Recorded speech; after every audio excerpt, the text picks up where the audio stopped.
Another week in the life of supporting the Mike Ashley circus that is Newcastle United. The music seems fitting.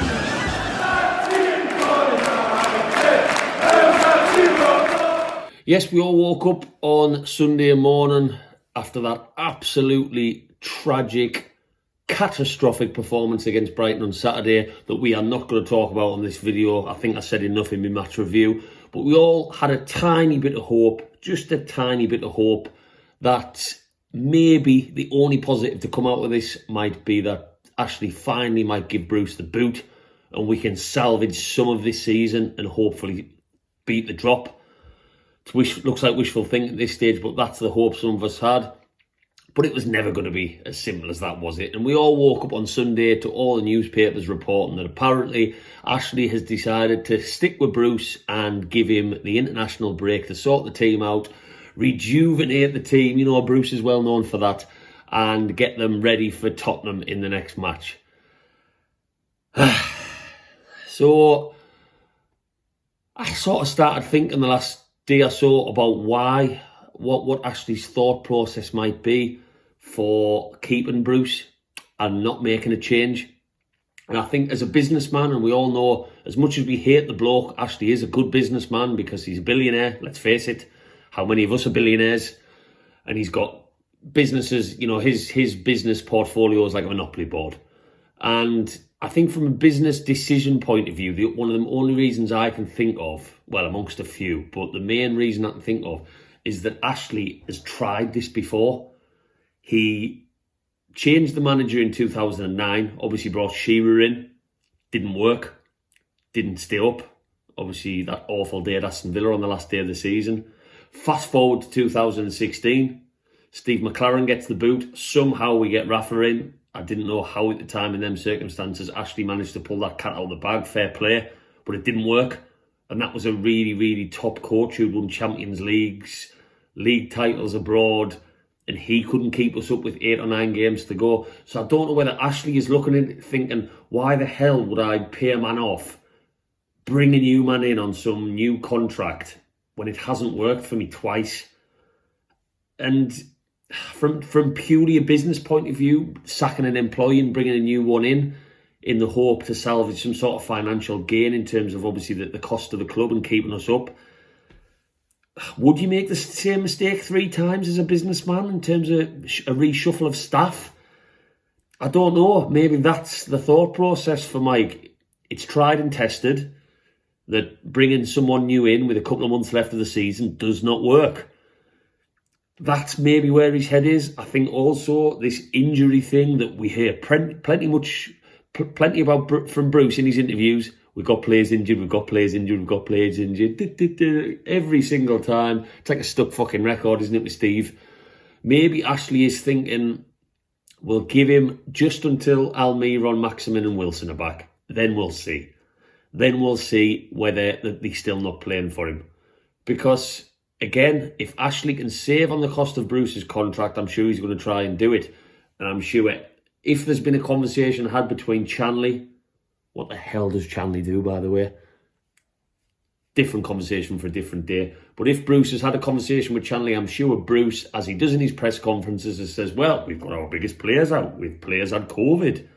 You know, you take Wilson out, you take all the shite that he spouts in press conferences.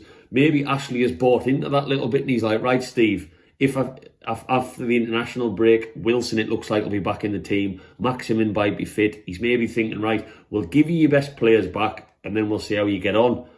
I mean, Ashley's a football fan, isn't he? He will have watched the game on Saturday.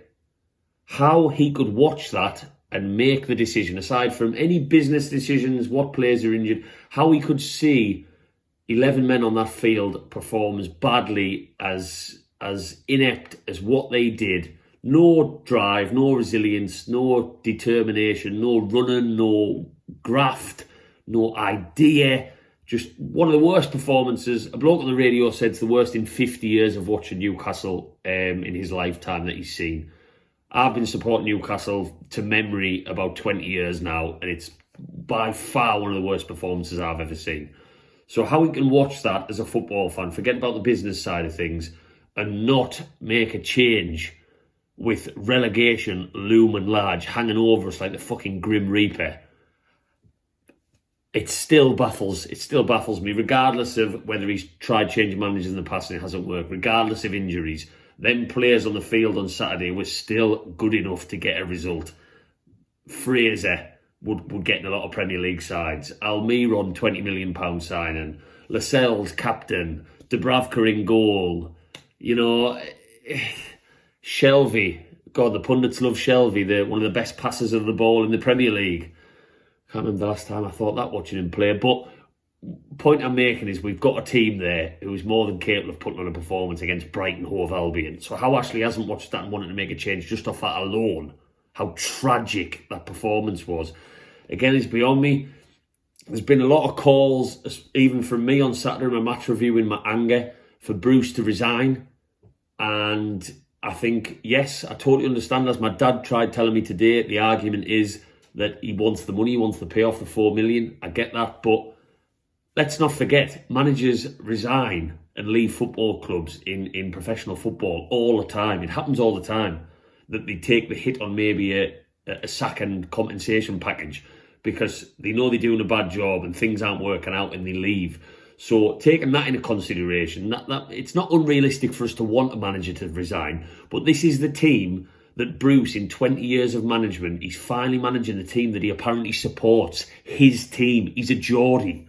So he's getting all of the criticism. I'm sure he listens to TalkSport. Yes, he's not on social media, but he hears the complaints. He knows how much we dislike him. He's banned the journalists because he knows all the questions are going to be negative, which is obviously fed down from the fans.